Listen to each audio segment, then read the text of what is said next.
স্বামীজি ট্রেনে চলেছেন গাজীপুর থেকে কাশী। একটি তৃতীয় শ্রেণীর টিকিট ছাড়া তার কাছে আর যা আছে তা হলো একটা কম্বল, পরনে গেরুয়া আলখাল্লা আর হাতে একটি দণ্ড। কানা কড়ি নেই সঙ্গে। তিনি যে কামরায় এক কোণে বসে আছেন তার সবটুকু দখল করে চলেছে এক অর্থবান বেনে। সঙ্গে তার কিছু ইয়ার বন্ধু। তারা স্বামীজিকে দেখেই বুঝল এই তরতাজা সন্ন্যাসী না খেয়ে আছে, কিনে ছোলা খাবারও পয়সা নেই তার। বড়লোক বেনে বেশ মজা পেল স্বামীজির এই দুর্দশা দেখে। সে তার ইয়ারদের নিয়ে স্বামীজিকে দেখিয়ে দেখিয়ে নানা সুখাদ্য খেতে লাগলো। খাওয়া দাওয়া সেরে এবার তো জল খেতে হয়। স্টেশন থেকে জল কিনে খেলো সেই বেনে আর তার বন্ধুরা। তেষ্টায় গলা শুকিয়ে গিয়েছে বিবেকানন্দের।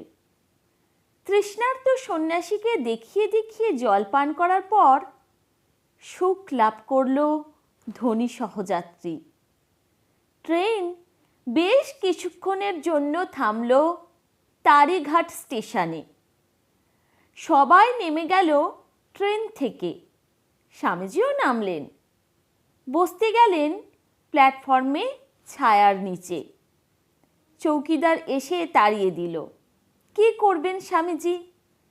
তিনি প্ল্যাটফর্মের বাইরে কম্বলটি পেতে একটি খুঁটিতে হেলান দিয়ে চুপ করে বসে রইলেন। উত্তর ভারতীয় সেই বেনে স্বামীজিকে সহজে ছাড়বার পাত্র নয়। সে স্বামীজির কাছেই একটি ছাউনির নিচে দামি শতরঞ্চি বিছিয়ে বন্ধুদের সঙ্গে মজলিস করে বসে আবার ক্ষুধার্ত সন্ন্যাসীকে দেখিয়ে দেখিয়ে রীতিমতো ভোজ শুরু করে দিল। এতেও সেই বেনের যথেষ্ট আহ্লাদ হলো না। তখন সে বিবেকানন্দকে শুনিয়ে শুনিয়ে বলতে লাগলো, ওহে দেখছো, এত সব খাবার দাবার কেমন মজা করে খাচ্ছি, আর তোমার কাছে তো জল কেনারও পয়সা নেই। এই ঠান্ডা জল যদি তুমি পেতে, তোমার খিদে না যাক, তেষ্টা তো মিটত। এই দেখো আমি কেমন আরাম করে জল খাচ্ছি। রোজগার করতে জানতে হয়, বুঝলে? রোজগারের ক্ষমতা নেই তাই সন্ন্যাসী হয়েছ। এখন বোঝো পয়সার কি ক্ষমতা। ইচ্ছে করলেই আমি কিনে খেতে পারি, তোমার মতো খিদেই জ্বলতে হয় না।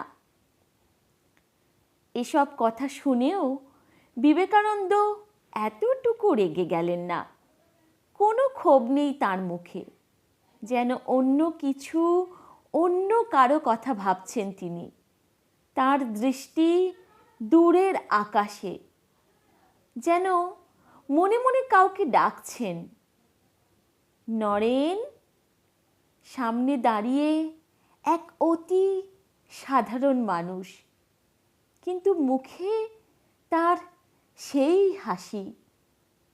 শ্রীরামকৃষ্ণের হাসি মনে পড়ল বিবেকানন্দের। ইনিই কি ডাকলেন নরেন বলে?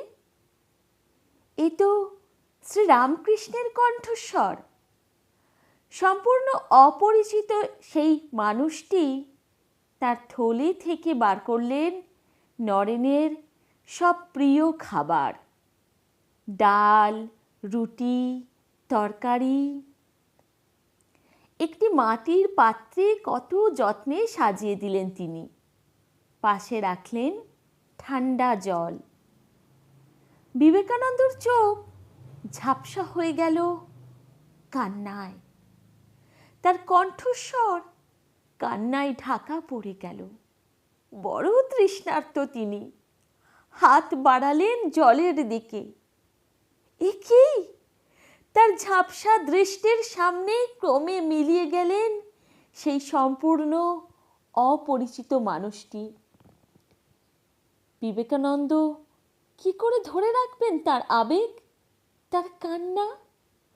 তার সমস্ত মন প্রাণ বলে উঠল, হে রামকৃষ্ণ, কত বছর তুমি নেই, তবু আমাকে ছেড়ে যাওনি, ভুলে যাওনি।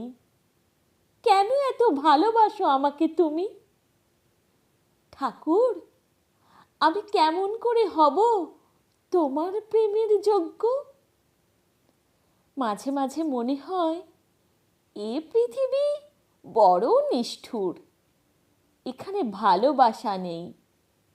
হে রামকৃষ্ণ, তুমি ফিরে ফিরে এসে মনে করিয়ে দাও, পৃথিবীতে ভালোবাসার মরণ নেই। বিবেকানন্দ বিস্মিত হয়ে তাকালেন মাটির থালা ভর্তি খাবারের দিকে। এ তো দক্ষিণেশ্বরের ভবতারিণীর প্রসাদ। সেই একই সুবাস, ভবতারিণীর প্রসাদের সুগন্ধ নাকে লেগে আছে বিবেকানন্দর। তারিঘাট স্টেশনে দক্ষিণেশ্বরের ভবতারিণীর মহাপ্রসাদ। সমস্ত প্ল্যাটফর্ম জুড়ে ছড়িয়ে পড়েছে সেই সৌরভ। হৃদয় গহনে বিবেকানন্দ স্পষ্ট শুনলেন শ্রীরামকৃষ্ণ স্নেহময় কণ্ঠ, নরেন, খেয়ে নে, দেরি করিসনি, গাড়ি ছাড়বে এক্ষুনি, কাশী এখনো অনেক দূর নরেন।